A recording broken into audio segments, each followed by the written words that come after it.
अब हम आगे बढ़ते हैं। हमारा आज का जो थ्योरी का टॉपिक है, सब्जेक्ट है, जैसे कि कल हमने कहा कि द व्हील ऑफ कॉन्शियसनेस, वो चक्रों की कहानी हमारे भीतर हर पल चलती रहती है। ये चक्र हमेशा हमारे उस भौतिक शरीर को और पीछे से जो सूक्ष्म शरीर है उनको जोड़ के रखते हैं। कहीं पे दर्द हुआ, कहीं पे सुनपन आया, है ना, कहीं पे कुछ थकावट हुई, तो समझ लीजिए कि मेरे उस भौतिक शरीर और उस प्राण शरीर के बीच में जो ब्रिज है उसमें कहीं कुछ न कुछ गड़बड़ है। उस ब्रिज के का जो तार है उसमें कहीं भौतिक शरीर और जो प्राण शरीर है उसके बीच में कहीं वो करंट नहीं जा रहा है, या वो साइकिल कहीं टूट रहा है।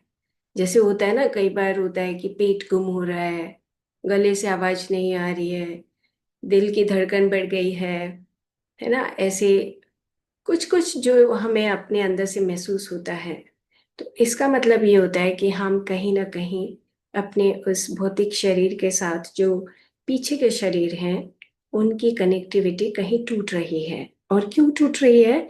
क्योंकि हमारा जो भौतिक शरीर और प्राण शरीर और मन शरीर, उसके बीच में जो साइकिल है, जो चक्रास हैं, जो नाड़ी तंत्र से जुड़ते हैं और जो ऊर्जा तंत्र से जुड़ते हैं, नाड़ी और ऊर्जा तंत्र से जुड़ जुड़ना जो है वो वीक हो गया है। और वो क्यों हो गया है? क्योंकि हमारी सांसों की गति या कहीं हमारे विचार कहीं ना कहीं रुकावट डाल रहे हैं। तो आपको कल की बात याद होगी कि साइको न्यूरो इम्यूनोलॉजी, तीन चीजें की बात की गई थी। और ये बहुत इम्पोर्टेंट पॉइंट है हम सब के लिए कि जो साइको का मतलब बताया था कि जो मन है, मन का मतलब क्या हुआ कि मन और मस्तिष्क दोनों से हमारी साइकिक साइकिक शब्द बनता है। ऐसे समझे हम कि मन है और मस्तिष्क है। अगर मन आ गया और मस्तिष्क आ गया तो इसका मतलब हमारी इंद्रियां भी उसके साथ संबंध जोड़ती हैं, क्योंकि दसों इंद्रियों का संबंध उस मन से होता है।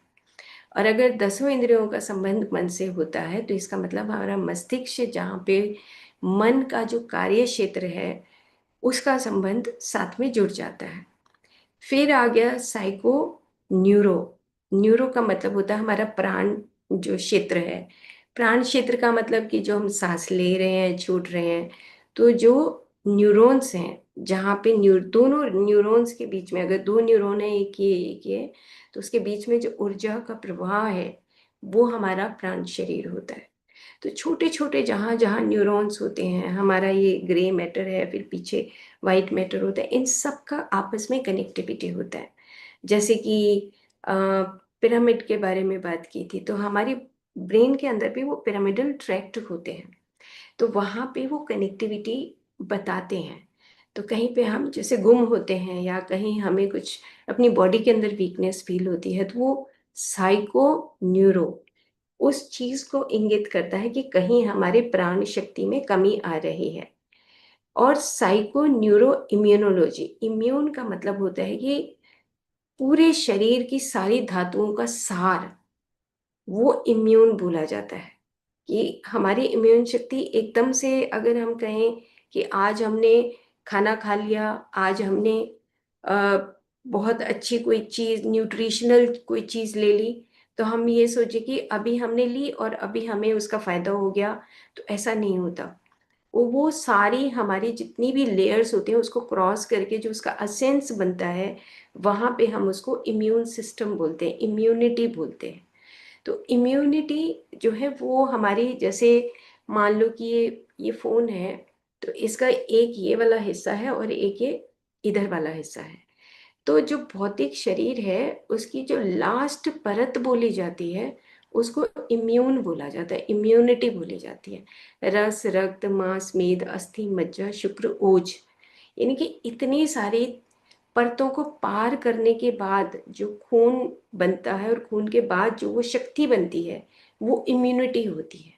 तो साइको, न्यूरो और इम्यूनोलॉजी, तो क्या मतलब हुआ कि जो इम्यून सिस्टम है, यानी कि इधर अगर इधर की एक दीवार है और इधर की एक दीवार है, तो इस दीवार के साथ हमारा प्राण शरीर है।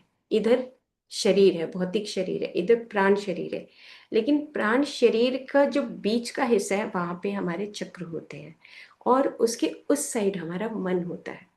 तो ये एक स्टडी हुई और उसको एडर एक्सपेरिमेंट बोला जाता है। मैंने स्लाइड बनाई है ताकि हमें ये पता लगे कि अगर हमारी कहीं पे भी कोई भी कंडीशनिंग होती है, जैसे कंडीशनिंग का मतलब ये हुआ कि जैसे मैं एक व्यक्ति से बहुत नफरत करती हूँ इस लाइफ में, तो मेरी कंडीशनिंग होगी, मैं उसको छोड़ नहीं सकती। तो अगर मैं छोड़ नहीं रही तो मेरी तीनों तीनों चीज़ें प्रभावित हो रही हैं, मेरा मन भी, मेरा प्राण भी और मेरा शरीर भी, तीनों चीज़ें प्रभावित होती हैं।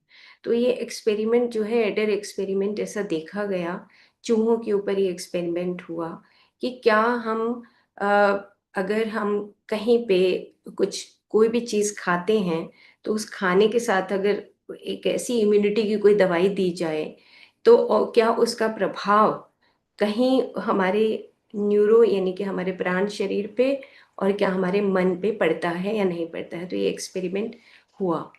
तो कहने का भाव ये है कि ये जो चक्र होते हैं, ये चक्रास के माध्यम से, जो एनर्जी सेंटर्स होते हैं, उसके माध्यम से हमारे सारे अंग आपस में जुड़ते हैं।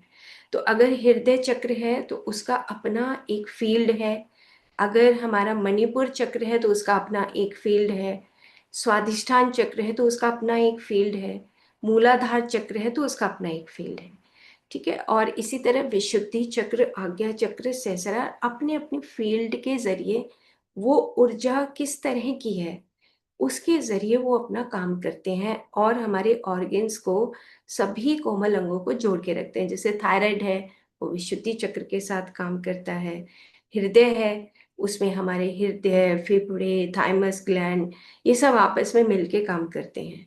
तो चलिए हम स्लाइड के माध्यम से उस चक्रास को और डीपली समझने की कोशिश करते हैं।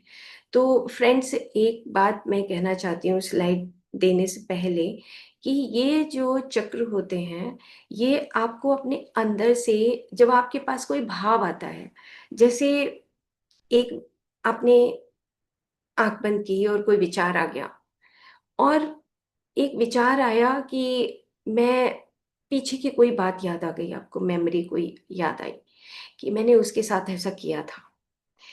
विद इन आप सेकंड देखो कि आप विद इन सेकंड से भी पहले आप वहां पे उस पास्ट में पहुंच गए, और फिर आपने विद इन सेकंड ये भी सोचा कि नहीं, मुझे ऐसा नहीं करना चाहिए। तो विद इन सेकंड आप वहां से ट्रेवल करके वापस आ गए कि मुझे ऐसा नहीं करना चाहिए। तो ये जो कनेक्टिविटी है, ये अंदर का जो पल पल का जो बदलना है हमारा, ये पल पल का बदलना हमारे भौतिक शरीर पे और हमारे प्राण शरीर पे और हमारे मन शरीर पे, इन तीनों शरीरों पे प्रभाव डालता है। ट्रेवलिंग होती है हमारे खुद के शरीरों में ही, ट्रेवलिंग होती है। तो कभी मौका मिलेगा तो नीता मैम इसको बहुत अच्छे तरीके से समझाएंगी। तो चलिए हम स्लाइड के माध्यम से और आगे बढ़ते हैं।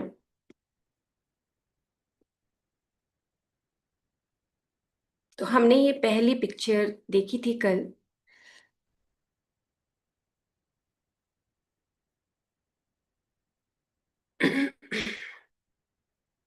तो इस पिक्चर के माध्यम से अब हमें पता लग गया कि दो हमारे जो दोस्त हैं, यानी कि भौतिक शरीर और प्राण शरीर, दोनों की बहुत गहरी दोस्ती है।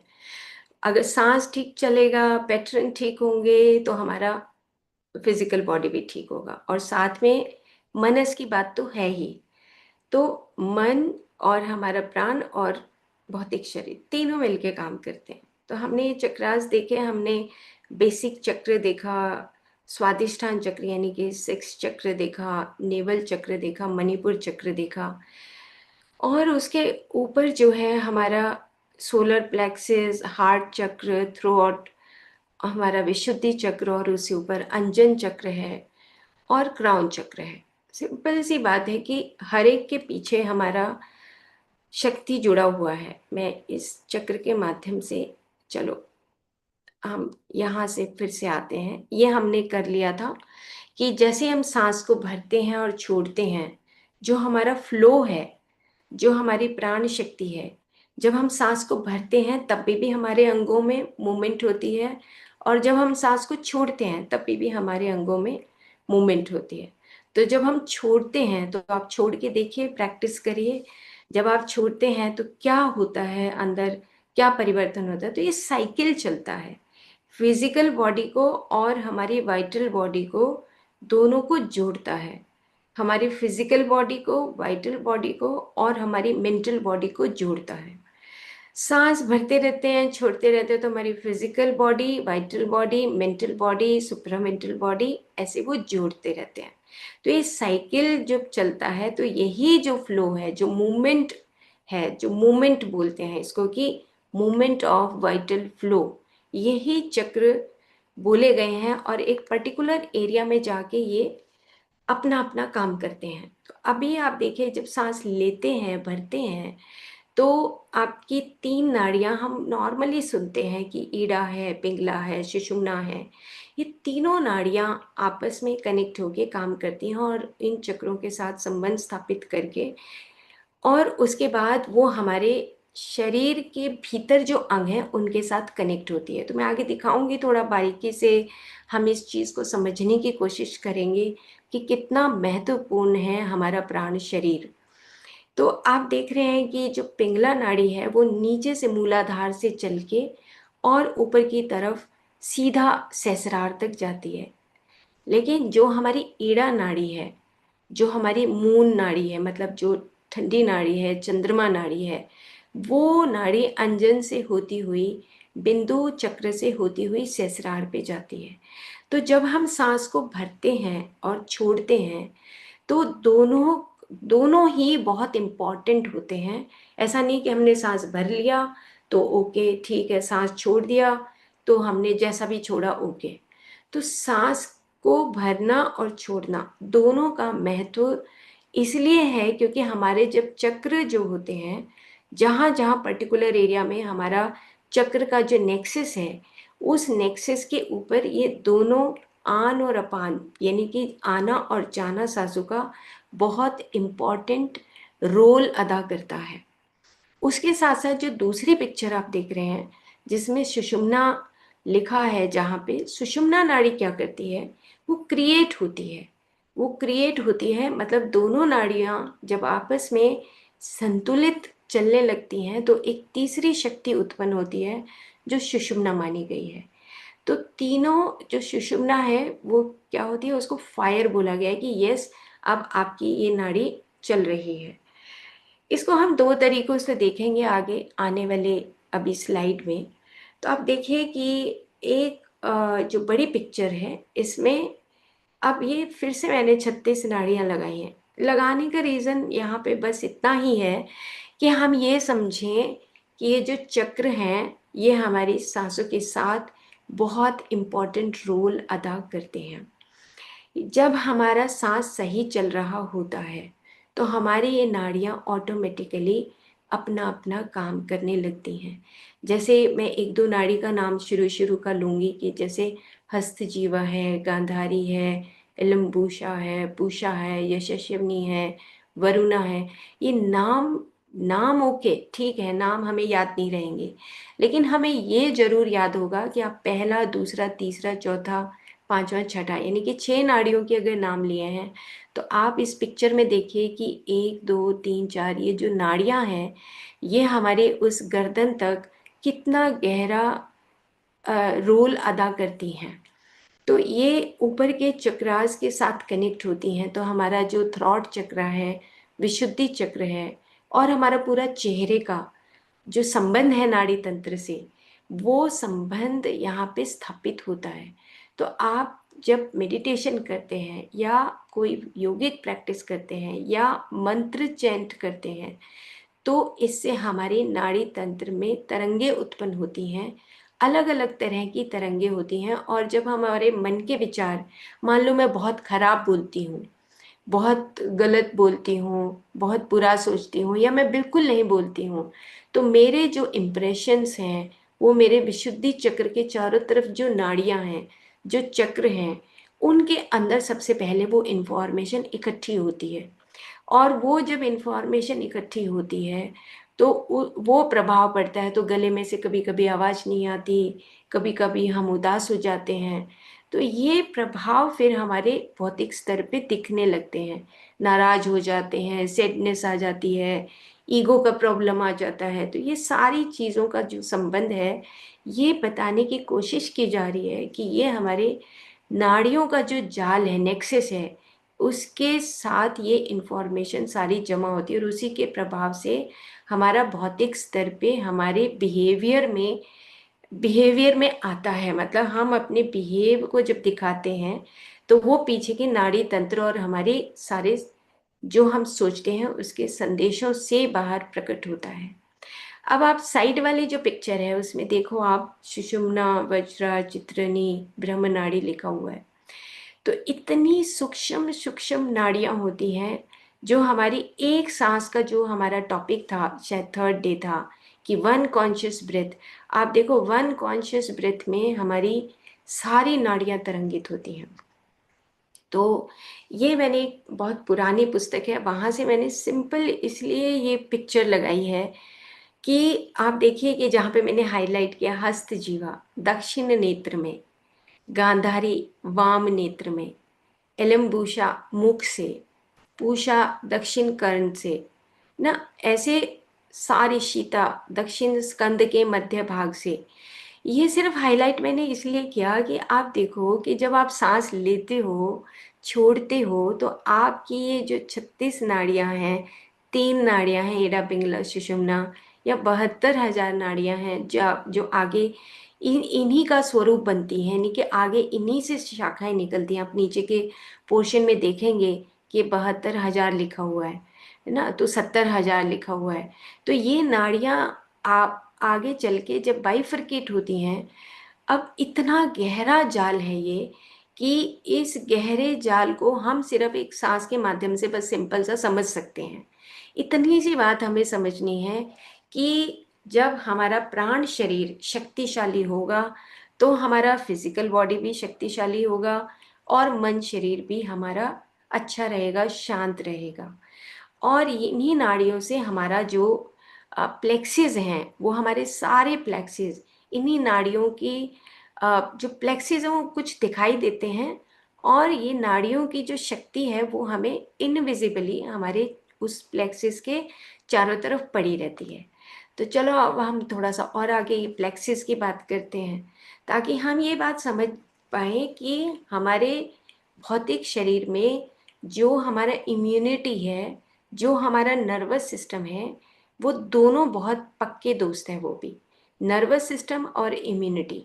आप नीचे का प्लेक्सिस देख रहे हैं, कॉक्सीजियल प्लेक्सिस देख रहे हैं ना, और पेल्विक प्लेक्सिस देख रहे हैं, फिर एक बीच में आप सोलर प्लेक्सिस देख रहे हैं, जिसकी कल हमने ईगो की बात की थी कि जब हमारा अहंकार डेवलप होता है तो हमारे चारों तरफ के ऑर्गन्स प्रभावित होते हैं। उससे ऊपर हम कार्डियक प्लेक्सिस देख रहे हैं, उससे ऊपर हम फेरेंजियल प्लेक्सिस देख रहे हैं गर्दन के पास। इस तरह से हमारे अलग अलग नाड़ियों के जाल बिछे हुए हैं जो प्लेक्सिस हैं। तो बस हम इतनी सी बात समझें कि भाई हमारे नाड़ियों के जाल बिछे हुए हैं।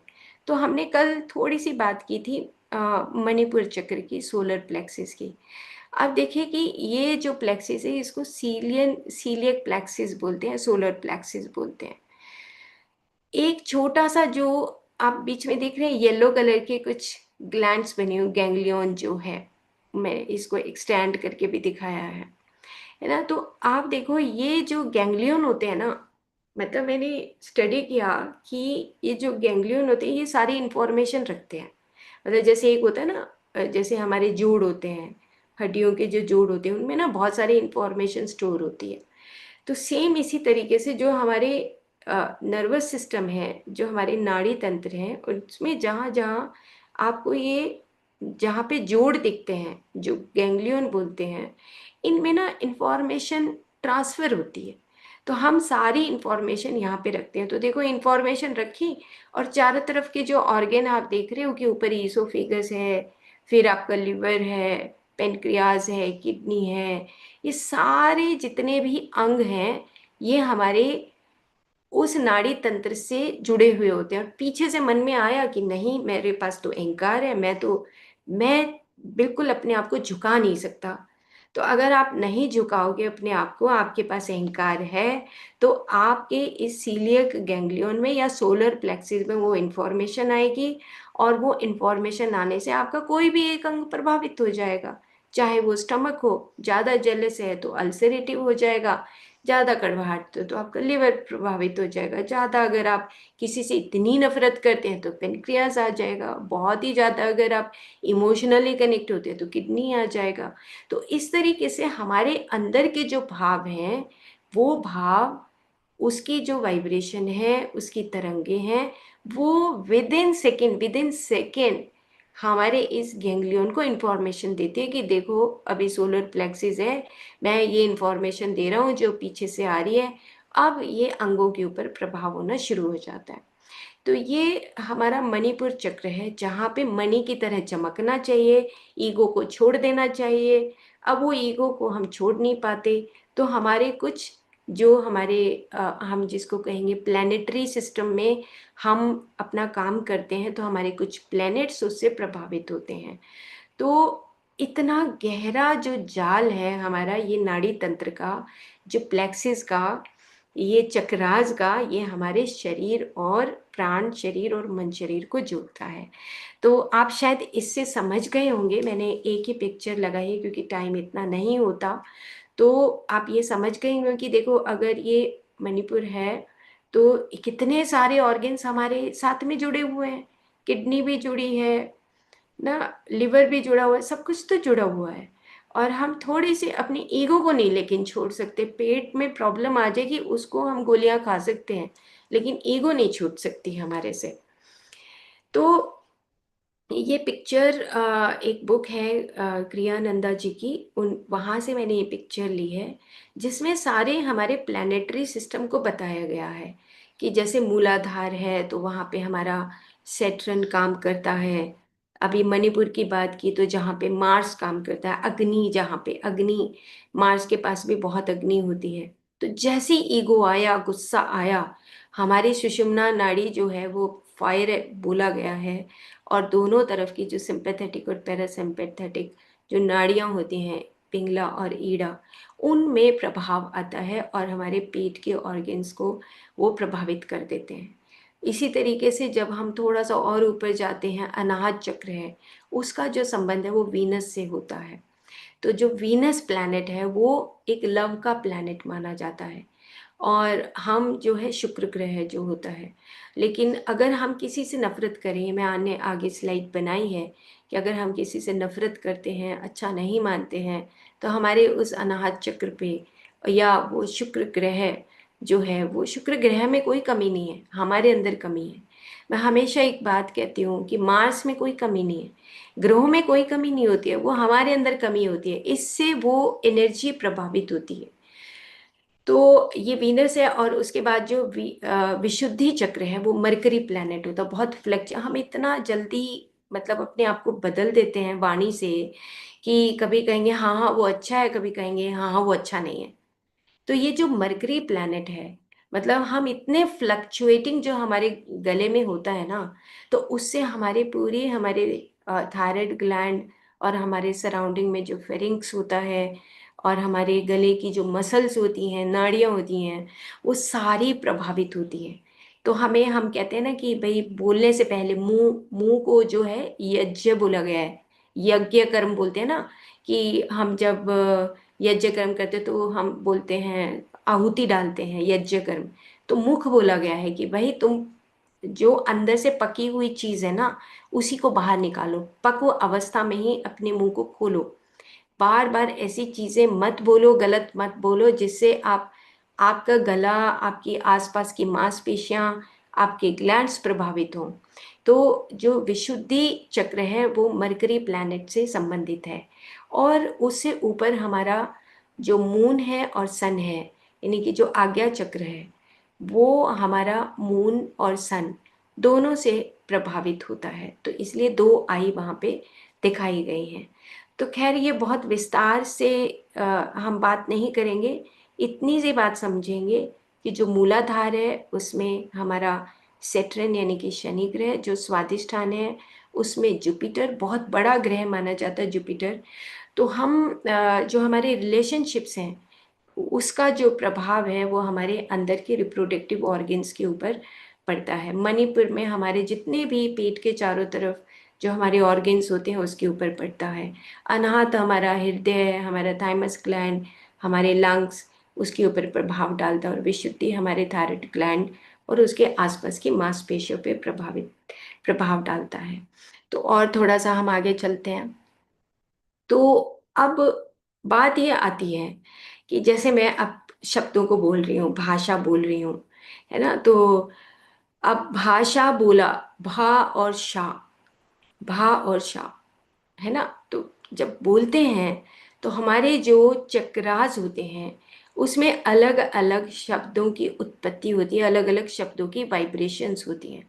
जैसे आप देखेंगे कि जो विशुद्धि चक्र है ऊपर हा लिखा है, तो वहाँ पे सारे हमारे वोवल और जो हमारे जो साउंड्स होते हैं जैसे ए आ ई ऊ ऊ, तो ये जो हम जो भी बात बोलते हैं, जैसे भाषा मैंने कहा, तो भा शब्द इसमें कहाँ आएगा, आ शब्द कहाँ आएगा, श शब्द कहाँ आएगा, आ शब्द कहाँ आएगा। यानी कि कहने का मतलब यह है कि हमारी जो शब्द बोलते हैं, अब हम अपनी वाणी से बोलते हैं, हम अपने अंदर बोलते हैं, उसका प्रभाव हमारे चक्र के पास आके चक्रों की वाइब्रेशंस होती हैं और उसका प्रभाव फिर हमारे भौतिक शरीर पे आता है। तो हम अपने चक्र को ये समझें कि ये यहाँ पे एक पर्टिकुलर स्पेसिफिक एरिया में हमारे एक एनर्जी सेंटर्स हैं, जहाँ पर हम चाहे अंदर कुछ सोचें, कुछ हम बोलें, कुछ हमारे हाथों से एक्शन हो, इसका सारा प्रभाव ये जो चक्र हैं, जो साइकिल चलती है, इसके प्रभाव से हमारे भौतिक शरीर पे असर डालता है। इसीलिए जब बच्चे का जन्म होता है तो हम कहते हैं भाई कौन किस नाम से निकला, तो हम कहें मान लो स से निकला, द से निकला, फ से निकला, तो उसी नाम से रखने की कोशिश होती है ताकि बच्चे का जो वो सेंटर है, एनर्जी सेंटर है, वो मेंटेन रहे ना। तो वो इसी वजह से बच्चों के नाम जब निकाले जाते हैं तो सेंटर्ड उस एनर्जी को फोकस करके, अगर साइंस इसकी बहुत बड़ी साइंस है, आप मौका मिले तो इस बुक को ज़रूर से ज़रूर पढ़िए। मैं रिकमेंड करना चाहती हूँ कि ये बुक इतनी अच्छी है और इतनी साधारण है, इतनी अच्छी पुस्तक है कि हमारे जो कुछ भ्रम हैं वो दूर हो जाते हैं इसके पढ़ने से। हम कहते हैं कि बाहर जाकर आप शनि की पूजा करवाओ, बाहर जाकर मंगल की पूजा कराओ, बाहर जाकर आप इसकी पूजा कराओ। वो ये कहते हैं कुछ नहीं, आपने एक सांस लिया छोड़ा, क्रिया योग उन्होंने बताया, क्योंकि ये महाअवतार बाबा के ही डिसाइपल हैं, परमहंस योगानंदा जी के डिसाइपल हैं। तो उन्होंने ये कहा है कि क्रिया का मतलब कि जो आप सांस ले रहे हैं, छोड़ रहे हैं, उसी से आपकी जो एनर्जी सेंटर्स हैं जब वो ओपन होते हैं तो आपके सारे ग्रह आपके साथ काम करने लगते हैं। मतलब एक लाइन में अगर आप यही एक स्लाइड का स्क्रीनशॉट लेंगे, आप पढ़ेंगे, तो आपको पता लगेगा कि मेरा मन, मेरा प्राण, मेरा शरीर एक सांस लेने से वो बैलेंस होने लगता है, सिर्फ एक सांस लेने से। तो इतनी शक्ति उस प्राण शक्ति के बारे में, प्राण के बारे में बताया गया है इस पुस्तक में। और अब हम थोड़ा सा और विशुद्धि चक्र से ऊपर की तरफ आप देख रहे हैं कि जो सहस्रार का एक बीच का एक पिक्चर देख रहे हैं। तो जब हम सांस लेते हैं, छोड़ते हैं, और हमारी सुषुम्ना जब प्रभावित होती है, मतलब कि वो क्रिएट होनी शुरू होती है, बैलेंस जब दोनों नाड़ियां होती हैं, तो जब सुषुम्ना आप देख रहे हैं बीच में नाक के बीच में एक लाइन दिख रही है आपको, तो फिर आपके जो ऊपर का सहस्रार है, आपका आज्ञा चक्र है, आपका बिंदु चक्र है, वो ऑटोमेटिकली ओपन होने लगता है। अब ये एक प्रैक्टिस है, अगर आप रेगुलर प्रैक्टिस करते हैं तो निश्चित तौर पे आप अपनी उस प्रैक्टिस के माध्यम से अपनी सुषुम्ना को अ, तरंगित कर सकते हैं। एक्टिवेट कर सकते हैं। लेकिन इसके और भी बहुत सारे रास्ते होते हैं, तो हम आगे एक स्लाइड देखेंगे उसकी लास्ट में। तो चलो अब हम हृदय चक्र की बात कर लेते हैं। तो हृदय चक्र में मैंने ये एक साइंटिस्ट हुए हैं, साइकोलॉजिस्ट हुए हैं, क्लिनिकल साइकोलॉजिस्ट पॉल पर्सल। तो इन्होंने इन्वेंट किया कि जो हृदय चक्र है, आप ये बोलते हैं कि हृदय चक्र के बारे में कहा है, heart is more than a pump. मतलब कि हार्ट जो हमारा पंप करता है फेफड़ों के साथ, वो सिर्फ एक पंपिंग मशीन नहीं है। और उसके भीतर जो है, heart thinks, feels, remember, communicates with other hearts. दूसरों के साथ वो संबंध स्थापित करता है।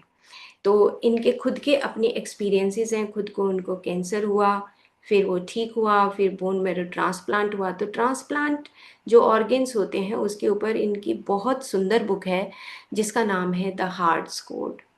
ये भी मैं रिकमेंड करूँगी, चाहे आप पूरी बुक ना पढ़ सकें तो इनकी यूट्यूब पे जाके एक दो स्टोरीज आप ज़रूर से ज़रूर सुनिए, कि आपके भीतर के जो भाव हैं उसकी सारी इंफॉर्मेशन आपके हार्ट की मसल्स में रमने लगती हैं। और वो हार्ट की जो भीतर वो जो इंफॉर्मेशन है, जब हार्ट ट्रांसप्लांट होता है तो वही सेलुलर मेमोरी वो दूसरे व्यक्ति के पास, जिसके पास आपका हार्ट ट्रांसप्लांट होके दूसरे के पास गया, तो वहाँ पे वो मेमोरीज देखी गई। ये बताया गया कि उस व्यक्ति का जो जिस व्यक्ति का हार्ट लिया गया, उस दूसरे व्यक्ति के पास जब ट्रांसप्लांट हुआ तो वहाँ पे उसी व्यक्ति की मेमोरी वहाँ पे देखी गई। तो कहने का मतलब सिंपल इतना है कि हम जो भी, अगर मान लो नफरत करें किसी से, है ना, किसी से द्वेष करें, है ना, किसी चोरी करें, संग्रह करें, है ना, अपने आप को होल्ड करके रखें, किसी से बात ना करें, नाराज रहें, तो ये सारे जो हमारे अंदर की जो भावनाएं हैं ना, संवेदनाएं हैं, हमारे विचार हैं, और जो विचार हम जो अर्थ निकाल के विचार डालते हैं। मेंटल बॉडी का मतलब इतना होता है कि जो आप सोच रहे हो, किस तरीके से आप मीनिंग निकाल रहे हो उन विचारों से। तो वो सारी इंफॉर्मेशन हमारा हार्ट चक्र अंदर ही अंदर जमा करता रहता है। तो ये जो पुस्तक है, इस पुस्तक के माध्यम से आप कुछ स्टोरीज नेट के ऊपर जाके देखिए कि एक लड़की का जब हार्ट ट्रांसप्लांट हुआ, तो जब दूसरी के पास गया तो फिर उसने उसी हार्ट की इंफॉर्मेशन के ज़रिए उसके बारे में क्या क्या बताया। तो हम ज़्यादा विस्तार से नहीं जाएंगे, कभी हृदय चक्र को लेंगे अलग से। तो चलिए, अब हृदय जो चक्र है उसका बहुत गहरा संबंध हमारे इम्यून सिस्टम से होता है। इम्यून सिस्टम का एक ऑर्गन होता है जिसको बोलते हैं हम थाइमस ग्लैंड। थाइमस ग्लैंड वो होता है कि जहाँ पे ना, जैसे हमारी किचन है, किचन के अंदर हमारा सामान, हम खाना बनाते हैं, सुबह का ब्रेकफास्ट, लंच, डिनर, ऐसे ही थाइमस ग्लैंड में हमारे वाइट ब्लड सेल्स जो होते हैं, जो रोग प्रतिरोधक शक्ति वहाँ पे जो उसकी कोशिकाएं होती हैं, उनको वो वहाँ पे बनती हैं। तो मैं फ्रेंड से एक बात बस यहाँ पे ये कहना चाहती हूँ कि ये जो इम्यून सिस्टम है या जो हार्ट है, जैसे मान लो उदाहरण के तौर पे आपके घर में कोई व्यक्ति आता है और आपने उसको बाहर से मीठा बोल के तो बोल दिया कि ओके आइए आइए, और अंदर से आप कह रहे हो कि ये क्यों आया। तो आपके अंदर जो हार्ट के अंदर उसकी रिकॉर्डिंग होगी, मी एंड नॉट मी। जो हमारी इम्यून सिस्टम है वो क्या करता है कि जो बाहर की जो हमारी एंटीजेंस होती हैं, मतलब उनको जब हमारे अंदर कोई बैक्टीरिया वायरस जाता है तो हमारी बॉडी के अंदर बुखार आ जाता है, एक्सेप्टेंस नहीं होती क्योंकि वो बाहर की चीज़ है। तो हम एक्सेप्ट नहीं करते, तो इसलिए बुखार आ गया, फिर टेबलेट लेते हैं, फिर हमारा बुखार उतरता है।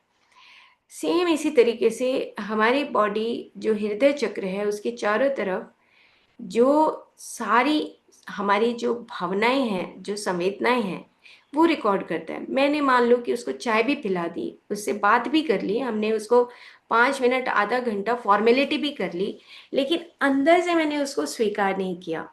अगर मैंने उसको अंदर से स्वीकार नहीं किया तो वो ही मी और नॉट मी का डिफरेंस जो है, मतलब मेरा इम्यून सिस्टम अगर सबसे ज़्यादा प्रभावित होता है तो वो हृदय चक्र के साथ, अगर मैं हृदय चक्र को विकसित नहीं कर पा रही हूँ तो मेरा इम्यून सिस्टम प्रभावित होता है। तो इसका मतलब ये हुआ कि हमारा जो रोग प्रतिरोधक शक्ति है, वो रोग प्रतिरोधक शक्ति हमारे हृदय चक्र के ऊपर निर्भर करती है। नीचे के 3 चक्र और ऊपर के 3 चक्र हमारे हृदय के चक्र में आके सारी इंफॉर्मेशन बांटते हैं। यानी कि हमारा हेड, हेड के चक्र और नीचे हमारे नेवल के चक्र, नीचे के, वो सारी इंफॉर्मेशन हमारे हृदय में देते हैं। क्यों देते हैं? क्योंकि हृदय का स्थान आत्मा, मन, इंद्रियों का माना गया है अगर हम वेदों में जाएं। और साइंस ये बोलती है कि आपका सबसे पहले जो इन्फॉर्मेशन आता है आपके हृदय चक्र में आता है। और हृदय चक्र का संबंध, हृदय चक्र में कौन कौन से ऑर्गन्स आते हैं? हमारा हार्ट आता है, लंग्स आता है, थाइमस ग्लैंड्स आता है, और उसके आसपास की मांसपेशियां और जो उसका सॉफ्टवेयर और हार्डवेयर है। यानी कि जो भौतिक स्थूल है और स्थूल के चारों तरफ वो जो सूक्ष्म उसका शरीर है उसका। तो मी और नॉट मी का जो डिस्टिंक्शन है, जब वो खत्म होता है तो इट मीन्स जब हम किसी दूसरे को स्वीकार कर रहे हैं, तो जब हम दूसरे को स्वीकार करते हैं तब वो बोलते हैं कि हार्ट इज सस्पेंडेड, यानी कि तुम एक हो गए हो।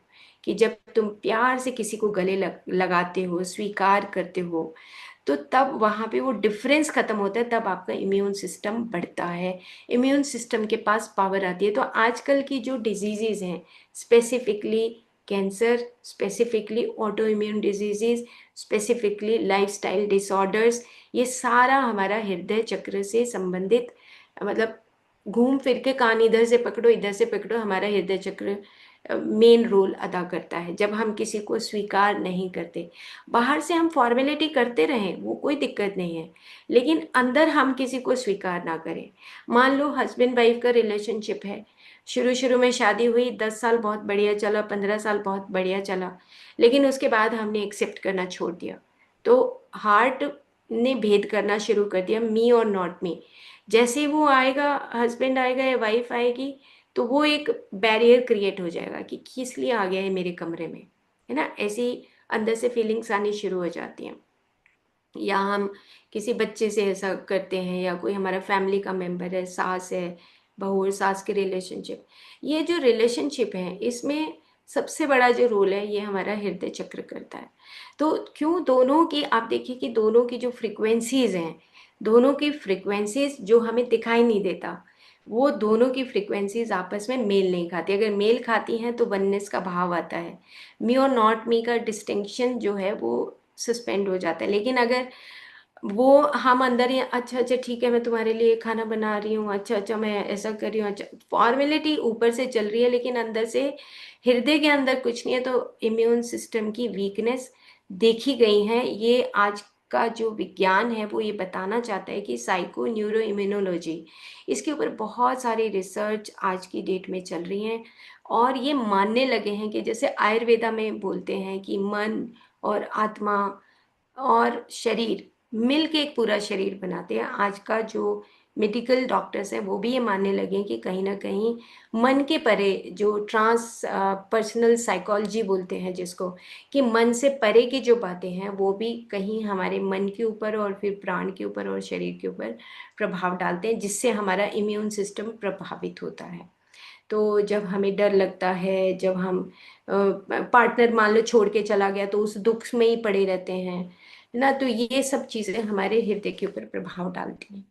तो एक स्टडी हुई जो मैंने अभी शुरू में जब मैं बात करी थी, रॉबर्ट एडर की स्टडी हुई, और ये स्टडी का स्लाइड लगाना मैंने इसलिए इम्पोर्टेंट समझा, जो इन्होंने बुक लिखी उसमें ये एक्सपेरिमेंट हुआ चूहों के ऊपर, कि जब हम उसको एक कुछ मीठा दिया गया, साधारण भाषा में मैं बता रही हूँ कि एक मीठा दिया गया और मीठे के साथ एक उसको एक मेडिसिन दी गई।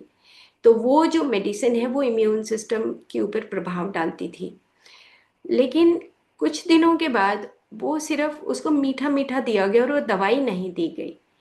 तो जब दवाई नहीं दी गई, इवन देन उन चूहों के ऊपर उसका, वो जो इम्यून रिस्पॉन्स करती थी उसका प्रभाव दिखाई दिया। तो एडर ने ये निकाला कि जब हम किसी चीज़ से नफरत करते हैं या किसी चीज़ से चिढ़ते हैं, हम वो व्यक्ति चला भी जाए लेकिन उसका प्रभाव हमारे उस इम्यून सिस्टम के ऊपर इम्प्रिंट कर लेता है। तो इसके ज़रिए रॉबर्ट एडर्ट ने ये जो बुक लिखी, साइको न्यूरो इम्यूनोलॉजी, 1970s में ये बुक लिखी गई। और उन्होंने ये बताने की कोशिश की कि आप चाहे वो आदमी वहाँ से चला जाए या आप उसको माफ़ भी कर दो या आप आगे निकल जाओ ज़िंदगी में, लेकिन कुछ समय तक उसके इम्प्रिंट आपके इम्यून सिस्टम के ऊपर प्रभाव डालते हैं। तो इन चूहों में ये देखा गया कि जब वो इम्यून रिस्पॉन्स वाली दवाई नहीं दी गई और उसको सिर्फ मीठा मीठा दिया गया, इवन देन चूहों की डेथ हो रही थी। तो उसने देखा कि अब तो मैं सिर्फ वो ही दे रहा हूँ, वो दवाई नहीं दे रहा हूँ। तो उसने देखा कि इम्यून सप्रेशन, तो हमारा इम्यून सिस्टम जो है वो सप्रेस होता है जब हमारा कोई भी भाव आता है। तो इम्यून मतलब हमारा शरीर, इम्यूनिटी तो हमारे शरीर में रहती है, लेकिन हमारा मन जो है वो मेंटल बॉडी बिल्कुल अलग है।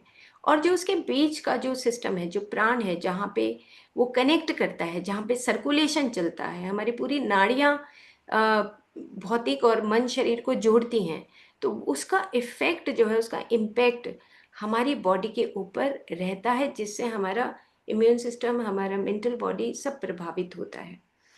फिर ये एक्सपेरिमेंट एक नीचे, ये बहुत कॉमन सा एक्सपेरिमेंट है कि पहले खाना दिया गया डॉग को, फिर एक घंटी बजाई गई, फिर खाना नहीं दिया गया, उसके बाद जो घंटी बजी, तो घंटी बजने के बाद भी उसके मुंह से सलाइवा निकल रहा था। ये पहला एक्सपेरिमेंट उन्होंने किया था कि देखा कि खाना, जब जब ऐसा हमारे साथ भी होता है कि हलवा, अगर हम कहीं आपस में फ्रेंड बात भी करें तो कहते हैं कि मेरे मुंह में पानी आ गया, तो हमारे जूसी स्क्रीट होते हैं। इसलिए खाने का भी बहुत इम्पोर्टेंस माना गया है कि आप भाव से खाओ, अपनी सारी ज्ञान इंद्रियों को साथ में समाहित करके खाओ। तो ये जो एक्सपेरिमेंट है, इनके ज़रिए हमें ये पता लगता है कि आप सिर्फ एक मशीन नहीं हो, एक डब्बा नहीं हो शरीर का कि हड्डी है और मांसपेशियां हैं। आप डब्बे के पीछे जो है उसको हम समझते नहीं है कि हमारा वो डब्बे के पीछे क्या है, उसको हम भूल जाते हैं। इतना गहरा ईगो आता है कि हमारा हृदय और हमारा नाभि दोनों प्रभावित होते हैं। खैर, अब हम थोड़ा सा और आगे चलते हैं। जो ये हार्ट मैथ में का यहाँ पे रिसर्च हुआ कि आप देख रहे हैं, दो पिक्चर्स देख रहे हैं। अब सारा कुछ तो हमारे ब्रेन से कनेक्टेड है। अगर ब्रेन, ब्रेन का मतलब जैसे ही ब्रेन शब्द बोला जाए ना, उसके साथ आप ये जरूर साथ में प्लस कर लो मन, बस। क्योंकि मस्तिष्क का संबंध डायरेक्टली, मस्तिष्क सिर्फ एक कार्य क्षेत्र दिखाता है और लेकिन मन ही काम कर रहा होता है उसके ऊपर। तो जैसे ही हम अगर किसी से नफरत करते हैं, लड़ते हैं, फ्रीज हो जाते हैं, आप देख रहे हैं एक लाल रंग का गोला सा है बहुत बड़ा, तो हमारे वो बीच वाले दिमाग के हिस्से पे प्रभाव डालता है, मिगडला के ऊपर। जैसे फाइट फ्लाइट फ्रीजिंग, फ्रीजिंग वो होती है कि मतलब हम कई दिन नाराज रहें, बात ही ना करें, मूड अपसेट हो, हम बिल्कुल फ्रीज हो जाएं। फ्रीजिंग, फ्रीजिंग बहुत कॉमनली, मैं अपने जब ओपीडी करती थी तो मैंने फ्रीजिंग पेशेंट बहुत देखे हैं, बात ही नहीं करते, जबड़ा भिज जाता है, बोल नहीं पाते, इतना गहरे दुख में होते हैं कि कोई कहता रहे अरे बोलो बोलो, तो बोलते नहीं हैं। तो उसके पीछे भी बहुत गहरी साइंस है, बहुत गहरा साइंस है कि अगर मान लो ना बोलो तो हम, महिला कोई कह देते हैं कि बहुत ही खराब है, लेकिन ये नहीं पता उसके पीछे के कितने सारे रीजंस होंगे कि जिसकी वजह से वो नहीं बोल पा रही है। तो ऐसी एक आई थी मेरे पास लेडी, तो मैं उसका, मैंने एचआरवी लिया था, तो मैं वो दिखाऊंगी कि जब रिसर्च पेपर्स की बात होगी तब मैं दिखाऊंगी कि फ्रीजिंग से कितना बैड इफेक्ट हमारे ब्रेन के ऊपर होता है। तो इसका मतलब ये हुआ कि हमें फ्रीजिंग नहीं होना चाहिए, तुरंत बात कर लेनी चाहिए, तुरंत अपनी अपनी फ्रेंड से बात करो, पेड़ों के पास जाके बात करो, अपने घर में कोई आप टेडी बियर रख सकते हो, आप भगवान के सामने बैठ के बात कर सकते हो, लेकिन बात करनी चाहिए। और दूसरी साइड जो आप पिक्चर देख रहे हो कि जिसमें हम जब मेडिटेशन करते हैं, कुछ काउंसलिंग करते हैं, कुछ योगिक प्रैक्टिसेस करते हैं, नेचर में जाते हैं, तो हमारा जो कॉर्टेक्स का एरिया है उसकी एक्टिविटी बढ़ जाती है। और जो एमिगडाला की जो एरिया है, वो जो लाल रंग है वो छोटा हो गया और ग्रीन कलर बड़ा हो गया। जब हम बहुत खुश होते हैं, अपने आप के साथ कनेक्ट होते हैं, तब हमारी ये कॉर्टिकल जो एक्टिविटी है, कॉर्टेक्स से जो न्यो कॉर्टेक्स की एक्टिविटी बढ़ती है।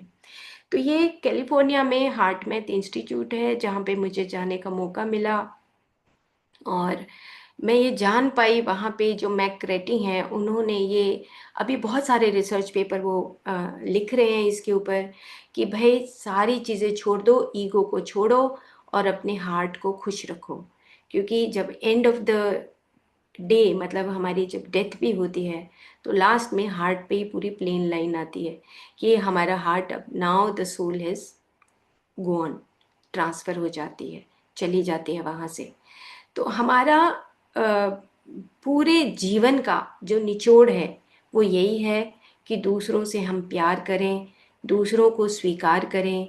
और अगर हम स्वीकार नहीं करते हैं तो मी और मी नॉट का जो डिफरेंस बता दिया, ये जो एक बुक है, जो क्वांटम डॉक्टर बुक है, मैं आपको दिखाऊंगी कि इसमें क्रिस्टल क्लियर लिखा है कि अगर आपके अंदर ऑटो इम्यून या आपको कैंसर जैसी जो भयानक चीज़ें, जो इम्बैलेंसेस हमारी बॉडी में होते हैं, उन्होंने कहा कि मतलब जब सेल्स जो हैं नॉर्मल सेल्स से अलग हो जाएं, मतलब एक होती है नॉर्मल सेल्स, है ना, जो काम करती हैं, एक होती हैं जो इम्बैलेंस या एबनॉर्मल सेल्स होती है। तो कैंसर की सेल्स को एबनॉर्मल बोला गया।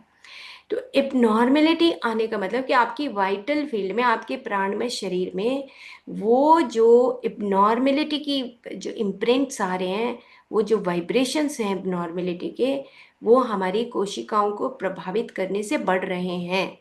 तो ये देखा गया कि जब हम किसी को स्वीकार नहीं करते, अरे हम सुपरफिशियली तो मतलब हम इतने बिगड़ चुके हैं, मैं क्या कहूँ कि इतने बिगड़े हुए हैं हम कि हम फॉर्मेलिटी बहुत बड़ा मास्क डाल के रखते हैं कि फॉर्मेलिटी मीठा मीठा आओ आओ आओ आओ, और अंदर से पता नहीं क्या छुपा हुआ है।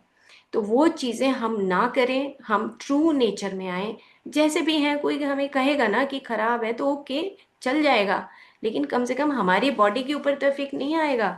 हमारे हृदय चक्र के अंदर तो वो जाल जो है रुकेगा नहीं, वो ब्लॉकेजेस नहीं होंगी। तो ये हमें सीखना है। ये रिसर्चेज हमें सिंपल इतना बताते हैं कि तुम अच्छे रहो, अच्छे अच्छी बातें करो और अपने ट्रू नेचर में रहो। ओके, तो बस ये स्लाइड लेके शायद इसको बंद करेंगे, फिर कुछ क्रक्स ऑफ द चक्रास सुनेंगे नीता मैम से, जसी मैम से। तो जितनी भी जो इन्फॉर्मेशन है हमारी, आप देख रहे हैं कि नीचे से ऊपर की तरफ एरो लगा है। पहले इन्फॉर्मेशन ब्रेन में नहीं आती, ब्रेन तो मन से जुड़ा हुआ है, लेकिन उससे पहले वो कॉस्मिक इंटेलिजेंस, वो आत्मा जहाँ पे हृदय में जो निवास करती है, अभी साइंस ये बताने लगी है कि पहले आपके पास इंफॉर्मेशन फ्रिक्शन ऑफ सेकंड आपके हार्ट में आती है, उसके बाद यहाँ से ट्रांसफर, मन उसको कैचअप कर लेता है, यानी कि ब्रेन उसके ऊपर कंट्रोल कर लेता है। अब ब्रेन और अगर मन कंट्रोल करे तो आपके ऑर्गन्स का काम कैसे चलेगा बताइए आप, कि हर हर बार मन ही उसके ऊपर कंट्रोल करने लगे। अब मेरा विचार आया, मैं इमोशनल हुई, मैं जैसे जैसे इमोशनल हुई मेरे मन ने तो कब्जा कर रखा है मेरे ऊपर, तो मेरी किडनी के ऊपर इफेक्ट आ गया। अब मेरे मन ने कब्जा कर रखा है मेरे ऊपर, मेरे हार्ट के ऊपर इफेक्ट आ गया, है ना, मेरे फेफड़ों के ऊपर इफेक्ट आ गया, एस्थमेटिक कंडीशन ना, और हार्ट में कोलेस्ट्रॉल बढ़ गया ना, किडनी के अंदर वो जो ऊपर किडनी के ऊपर जो ग्लैंड है वो प्रभावित हो गया, यूरिन कम आने लगा। ये सारी चीज़ों का संबंध हमारे मन, हमारी इंद्रियां और उसके बाद हमारा प्राण शरीर, इनके साथ इतना गहरा संबंध है। ये जो संबंध है, ये ही संबंध हमारे फिर फिजिकल बॉडी के ऊपर, हमारे जो अंदर छोटे छोटे प्यारे प्यारे से जो अंग हैं उसके ऊपर वो प्रभाव। लंग्स कितने सुंदर होते हैं, है ना, वो अपना बेचारे काम कर रहे हैं, ऑक्सीजन अंदर ले रहे हैं, कार्बन डाइऑक्साइड बाहर निकाल रहे हैं। अब जी हमारे पास एंग्जाइटी आ गई, नफरत आ गई किसी से, और वो जो लंग्स हैं वो प्रभावित हो गए, लंग्स प्रभावित हुए, उसके साथ तो हार्ट जुड़ा हुआ है, सर्कुलेशन भी प्रभावित हो गया। अब सर्कुलेशन प्रभावित हुआ तो उसी के साथ जब वो खून भेज रहा है हार्ट, तो नीचे का जो जहाँ पे इतना बड़ा मोटा अयोटा है वो सारी मांसपेशियों में भेजता है खून को। अब मांसपेशियां प्रभावित हो रही हैं। 1 महीने, 2 महीने, 3 महीने, 6 महीने में हमारे लंग्स, हमारा हार्ट, हमारी मांसपेशियां, मांसपेशियों के साथ हमारी ये बेचारी फैट लेयर होती है, वो फैट लेयर प्रभावित हो जाती है, जलने लग जाती है, कहीं हमारी सिस्ट उत्पन्न हो जाती है। तो इस तरीके से हमारा पूरा शरीर का जो संबंध है वो हमारे पीछे के दोनों तीनों शरीरों से होता है। तो कोहेरेंस का मतलब ये हुआ कि आप अपने आप को प्रैक्टिस के जरिए, सेवा के जरिए, अपनी उस सेवा के जरिए इन चीज़ों को ठीक करिए। तो चलिए एक पिक्चर, ये लास्ट वाली, बस फ्रेंड्स ये बहुत देख के आप खुश हो जाओगे, मुस्कुराओगे। तो अब ये जो लिया है मैंने, एक बुक है बिहार स्कूल ऑफ योगा की, वहाँ से मैंने ये स्लाइड ली है। देखो कि एक होता है आपका ज्ञान योग, होता है ना, जैसे हम मेडिटेशन करते हैं, ठीक है, मेडिटेशन किया, मेडिटेशन करने से कुंडलनी जागृत हो गई। ये कुंडलनी वुंडलनी कुछ नहीं होती बाबा। कुंडलनी सिंपल इतना है कि तुम जाग जाओ, तुम अपने मूलाधार को भी जगा लो, स्वादिष्ठान को भी जगा लो ना, आप अपने मणिपुर चक्र को जगाओ, हृदय चक्र को जगाओ, विशुद्धि चक्र को, ये आप मतलब जागृत अवस्था में सारे काम कर रहे हैं। अब एक एक आप दोनों में डिफरेंस समझिए। सुबह से शाम तक कोई योगाचार्य बैठा है, कुंडलिनी जागृत करूंगा, कुंडलिनी जागृत करूंगा, कर ली उसने कुंडलिनी जागृत, और दिन भर वो क्या काम करेगा देखो जरा। आप ये भी ऑब्जर्व करो ना, कुंडलिनी जागृत हो गई, कुंडलिनी जागृत हो गई, अब मेरी कुंडलिनी जागृत, अब मैं क्या करूं? भाई काम करो, सेवा करो, है ना। तो दूसरा तरफ उन्होंने इस बुक में ये लिखा कि one method is the front door and the other method is the back door. यानी कि आप कुंडलिनी जागृत भक्ति योग से भी कर सकते हो, सेवा योग से भी कर सकते हो, है ना, आप कर्म योग से भी कर सकते हो।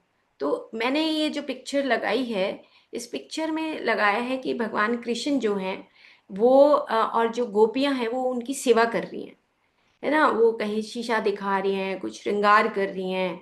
भाई सेवा इंपॉर्टेंट है भाई, ये सेवा से भी आपकी कुंडलिनी जागृत होती है। हम सेवा करें नहीं सुबह से शाम तक, वो योगाचार्य की तरह सांस को ऊपर खींचते रहें, छोड़ते रहें, और वो सेवा दिन भर हम हाथ में हाथ रख के बैठे रहें, तो भाई ये कुंडलिनी जागृत नहीं हो सकती किसी हालत में।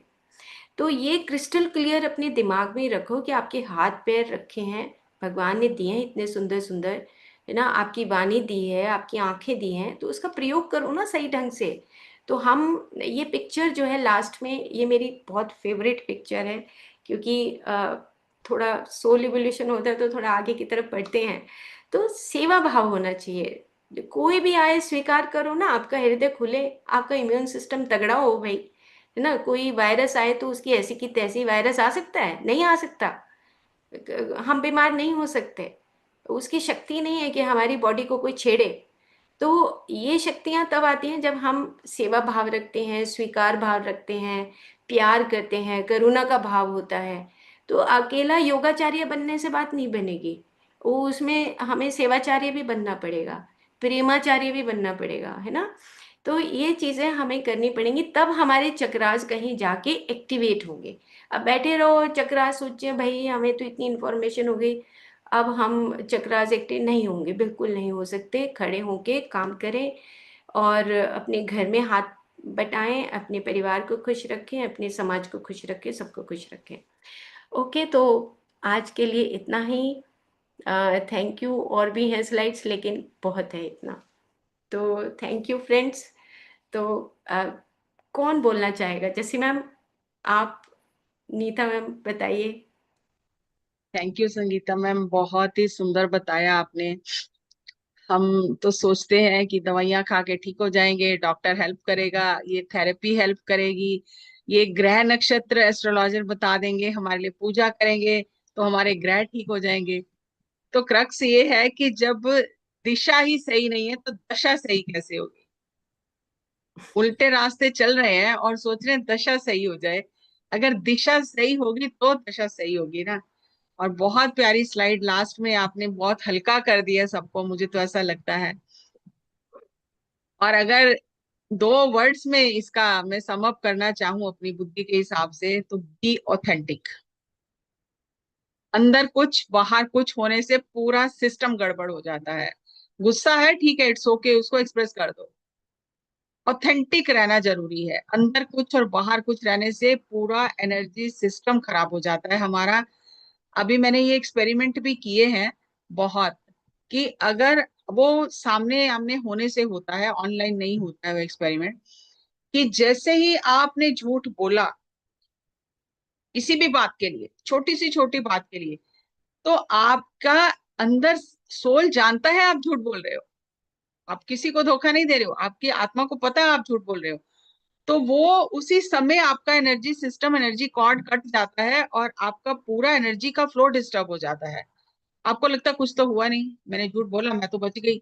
बचे नहीं, आप फंस गए। और जैसे जैसे आप ये अवेयरनेस बढ़ती है, तुरंत आपको पता चल जाता है कि मेरी पूरी एनर्जी ड्रेन हो गई है, क्योंकि मेरे मुंह से ये बात झूठी निकली है। ये बहुत एक्सपेरिमेंट मैंने किए, देखे हैं, और प्रैक्टिकल भी करके दिखाए हैं। कि जैसे उसमें ये कहा गया कि मेरा नाम जसविंदर कौर है, तो वो मेरा हाथ ऐसे करके मुझसे पूछते हैं कि आपका नाम क्या है। मेरा नाम जसविंदर कौर है। मेरे फादर का नाम क्या है, मेरे सिबलिंग कितने हैं, तीन चार क्वेश्चन पूछते हैं, और मैं सही जो हूँ वही बताती हूँ। और फिर वो कहते हैं कि ठीक है, रिलैक्स हो जाओ, अब फिर हाथ सीधा करो। अब आपको सारा कुछ गलत बताना है, नाम भी, फादर नेम भी, जो भी पूछो गलत बताना है। तो जब उन्होंने मेरा जब सही बता रही थी और मेरे बाजू को नीचे प्रेस किया, तो नहीं हो रही थी, मतलब वो बहुत ताकत लगा रहे थे, लेकिन मैं स्टेबल थी। और जैसे ही मैंने सब उलट पुलट किया, और एकदम से धड़ाम से बाजू नीचे आ गई। तो हमारा एनर्जी सिस्टम उसी समय हमारा साथ छोड़ देता है जब हम झूठ बोलते हैं। और अगर दिन में आप सोचो कितनी बार झूठ बोल रहे हैं, कितनी बार बुरे भाव रख रहे हैं, कितनी बार हम अंदर शब्द गलत बोल रहे हैं। अगर हम बाहर मुंह से नहीं निकाल रहे, अंदर कन्वर्सेशन चल रहा है, जैसे संगीता मैम ने कहा कि ऊपर से तो मीठी मीठी बातें कर रहे हैं कि अच्छा बहुत अच्छा लगा आप आ गए, और अंदर से कह रहे हैं ये कहाँ आ गया आज फालतू में टाइम खराब करने। तो अंदर जो सिस्टम अंदर का काम कर रहा है, वो अंदर की फीलिंग्स काम करेगा। आप बाहर से खाना दे रहे हो, चाय दे रहे हो, हलवा दे रहे हो, पूरी दे रहे हो, उससे कोई फर्क नहीं पड़ता, अंदर क्या चल रहा है, ये अंदर की बात है। तो अगर अंदर की बात सही होगी तो बाहर सब सही हो जाएगा। So thank you Sangeeta ma'am, thank you, thank you.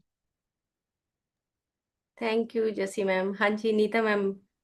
Thank you Sangeeta ji, बहुत बहुत सुंदर तरीके से समझाया। और जैसा कि उन्होंने समअप किया, बी ऑथेंटिक, बिल्कुल सही बात है कि हमें अपने आप से ईमानदार रहना है, अपने आप को अखंडित रखना है, इंटीग्रेट करके रखना है। पर क्या ये पॉसिबल हो पाता है? संगीता जी ने डॉग वाला एक कंडीशनिंग वाला एक्सपेरिमेंट बताया था कि जब भी उसको खाना दिया जाता है तो घंटी बजाई जाती है। घंटी बजाने के बाद अगर खाना नहीं भी दिया जाए तो लार गिरेगी। ये कंडीशनिंग है। और सेम हम सबके ऊपर ये कंडीशनिंग है कि हम सबके सामने अच्छा बनना चाहते हैं। बचपन से ही सिखाया गया है, चुप रहो, मत बोलो, किसी को गुस्सा मत कराओ, छोटे लोग छोटे हो, बड़े लोगों का आदर करो। तो वो जो कंडीशनिंग है, नैतिकता, बड़े लोग का रिस्पेक्ट करना, ये सब अच्छी बात है। पर हम अपना सच्चापन भूल गए हैं।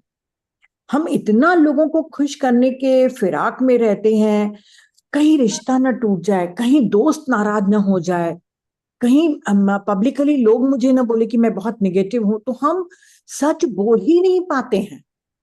मास्किंग जो है ना, वो आज की डेट में सबसे ज्यादा कॉमन है। हम देखो कितना अच्छा आज एनर्जी सिस्टम से समझे। जब संगीता जी बता रही थी, इसके पहले भी उन्होंने ज्ञान भारत में शेयर किया, मैं पूरे समय बहुत कीनली उसको एब्जॉर्ब करती हूँ कि हम एनर्जी सिस्टम से भी समझ रहे हैं, हम कर्मा के हिसाब से भी समझ रहे हैं कि ये गलत है, पर उसके बावजूद हम कर क्यों नहीं पाते हैं? कहते हैं ना, नोइंग और डूइंग में फर्क है। जान सब रहे हैं हम, पर कर नहीं पा रहे हैं। छोटी छोटी बातों को हम दिल में लगा के रखते हैं, चाहे वो फियर हो, चाहे गिल्ट हो, कोई गलती हो गई हो, चाहे किसी ने हमारा अपमान कर दिया हो। हमारा जो चिपकाव है ना उस दुख से, वो बहुत ज्यादा है। मैं सबसे ज्यादा एक्सपेरिमेंट अपने ऊपर करती हूँ, सबसे ज्यादा अपने आप की चोरी पकड़ते रहती हूँ।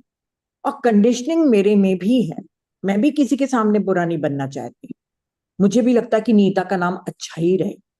तो कई बार बहुत जरूरी बात भी मैं नहीं बोल पाती हूँ। अंदर दिल रोता है कि मुझे बोलना चाहिए था, तो फ्रेंड्स, मेरे कहने का पूरा तात्पर्य ये है कि ऑथेंटिक बोलना बहुत इजी है, परंतु प्रैक्टिकल लाइफ में होना बहुत बहुत मुश्किल है।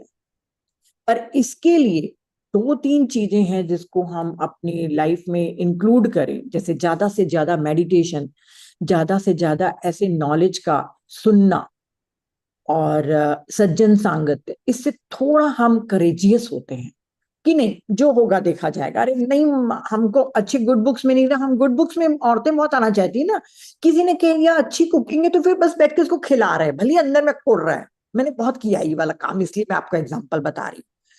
तो जब तक कि हम मेडिटेशन नहीं बढ़ाएंगे, ऐसे धर्म का ज्ञान नहीं लेंगे, नॉलेज को नहीं लेंगे, सज्जन सांगत्य करके करेजियस नहीं होंगे ना, तब तक कि हम ऑथेंटिक हो ही नहीं सकते। इंटीग्रेट होना बहुत बहुत मुश्किल तो नहीं कहूंगी मैं, चैलेंजिंग जरूर है। तो बस ऐसे ही हमको संगीता जी समझाते रहे, हम कर्मों को समझते रहे, अपने आप पे ऊपर एक्सपेरिमेंट करते रहे, तो बिल्कुल हम इंटीग्रेट होंगे। तो thank you, thank you, thank you Sangeeta ji. Energetically point of view से आपने बहुत अच्छा बताया। मैं जानती हूँ कि कुछ एक लोगों को थोड़ा सा हैवी लगा होगा ये सब्जेक्ट। आप डबल देखिए इस वीडियो को, कुछ भी ऐसा नहीं है जो आपको ना समझ में आए।